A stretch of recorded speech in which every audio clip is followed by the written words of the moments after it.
Je veux me casser la gueule et je veux continuer à échouer encore et encore. Si tu détestes l'échec et que ton objectif est de l'éviter à tout prix, alors cette vidéo n'est pas faite pour toi. Par contre, si toi aussi tu as une petite flamme de motivation qui brûle en toi et que tu n'as qu'une envie, c'est de transformer cette flamme en brasier, alors bienvenue. Aujourd'hui et encore plus avec les réseaux sociaux, on est happé par le spectaculaire, par la réussite, par l'exploit. La preuve, c'est qu'on scrolle en regardant le final d'un mec qui s'est entraîné pendant des années pour se transformer physiquement et que ce qui intéresse la plupart des gens, c'est simplement le résultat avant-après de cette personne. Cette chose dont je veux vous parler, c'est une chose qui nous concerne tous. Quelque chose qui va au-delà des frontières du sport et qui trouve écho dans nos vies quotidiennes. Je parle de la motivation et de la persévérance à travers les épreuves. Ce ne sont pas nos aptitudes qui montrent ce que nous sommes.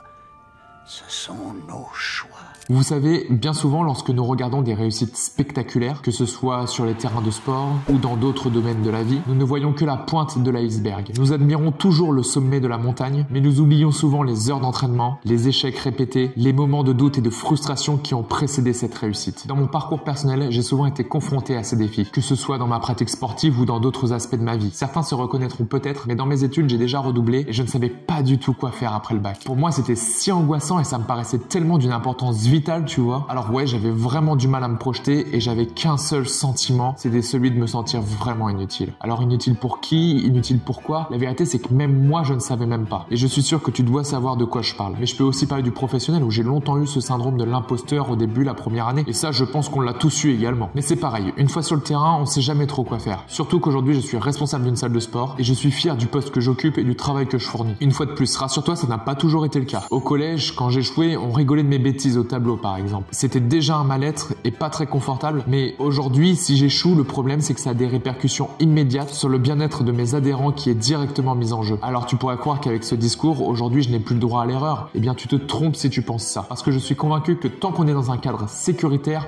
on peut tenter des choses. On peut tenter de nouvelles méthodes, on peut tenter de nouvelles approches parce que la personne sort de blessure, etc. La vérité c'est que personne n'a la science infuse et qu'on ne peut pas explorer si on ne tâtonne pas avant. Alors oui, je me trompe que très rarement devant mes adhérents, mais c'est pas de la prétention, c'est juste que je m'entraîne beaucoup, que j'essaye toujours avant, que j'expérimente moi-même tout ce que je propose ensuite. Et en échouant tout seul dans mon coin, ça n'a de répercussions sur personne d'autre que moi. Et quand je te parle de répercussions, ça concerne exclusivement ma motivation. Je pense que ça la rend plus forte. En effet, je pense que toutes les épreuves de la vie qu'on traverse nous sont bénéfiques à un moment ou à un autre. Et à présent, je pense que vous allez me rejoindre quand je vais dire que si j'échoue, c'est que je suis un peu plus proche de la réussite. J'ai appris que l'échec est inévitable. Mais ce qui compte réellement, c'est la manière dont nous réagissons à ces échecs. Parfois, la frustration l'emporte et on refuse le résultat, alors que malheureusement, il ne changera pas. En revanche, n'oubliez jamais que vous aurez toujours le choix. C'est-à-dire que la délivrance ne dépend que de vous. Par exemple, prenez un malheur personnel, quelque chose de triste que vous avez vécu. Eh bien, cette chose, c'est comme la pluie. C'est triste, c'est froid, c'est pas agréable. Et dans ces moments-là, le simple fait qu'il pleuve, ça peut anéantir votre morale. Et du coup, la suite, ça va ne dépendre que de vous. Car quoi qu'il pourra se passer, la pluie finira par cesser et le soleil reviendra toujours. Alors, deux choses. Soit tu décides de subir la pluie parce que tu ne l'acceptes pas, parce que tu avais prévu autre chose, parce que le projet c'était pas ça et que tout se casse la gueule. Soit la deuxième, eh bien tant pis. Soit tu acceptes la pluie ou non, mais en tout cas tu fais avec. Car sache que dans la vie, il y a beaucoup de choses qui ne dépendront pas de toi dans les échecs. Un avion qui ne décollera jamais et qui te fera louper ton voyage par exemple. Un adversaire qui sera bien au-dessus de ton niveau. Un bâtiment qui s'effondre et qui va reporter tes projets d'entrepreneuriat par exemple. Ou encore un refus dans une école alors que c'était ton premier choix. J'ai récemment lu un livre qui a profondément influencé ma façon de voir les choses. Les vertus de l'échec de Charles Pépin. Dans ce livre, Pépin explore le concept de l'échec non pas comme une fatalité à éviter à tout prix, mais comme une étape nécessaire sur le chemin de la réussite. Je te mets le lien dans la description si jamais ça t'intéresse. Je vais développer un petit peu et tu vas vite comprendre où je veux en venir. L'une des idées les plus puissantes que j'ai retenues de ce livre est que l'échec n'est pas une fin en soi, mais plutôt une opportunité de grandir, d'apprendre et de nous améliorer. Parce que chaque fois que nous échouons, nous avons l'occasion de réévaluer notre approche, de corriger nos erreurs et de nous rapprocher un peu plus de notre objectif. C'est pourquoi je crois fermement que pour progresser, il faut être prêt à échouer. Il faut être prêt à se confronter à l'adversité, à surmonter les obstacles et à persévérer même lorsque tout semble perdu. Et c'est précisément ce que je veux illustrer dans cette vidéo. Jusqu'ici, vous me voyez en train de parler de motivation, de persévérance et d'acceptation de l'échec. Mais regardez ceci par exemple. Vous me voyez tenter un équilibre sur une barre en échouant encore et encore. Mais je veux me prouver que je peux encore progresser, que je peux être encore meilleur et que je peux relever d'autres défis défi. L'autre matin, j'ai vu un gars faire ça sur les réseaux sociaux et je me suis dit, ça a l'air facile. Alors plutôt que de lâcher un commentaire vide de sens, j'ai essayé. Alors croyez-moi, il y a vraiment eu des moments où j'ai voulu abandonner. Des moments où la tentation de renoncer était vraiment irrésistible. Mais à chaque fois, je me suis rappelé les mots de Charles Pépin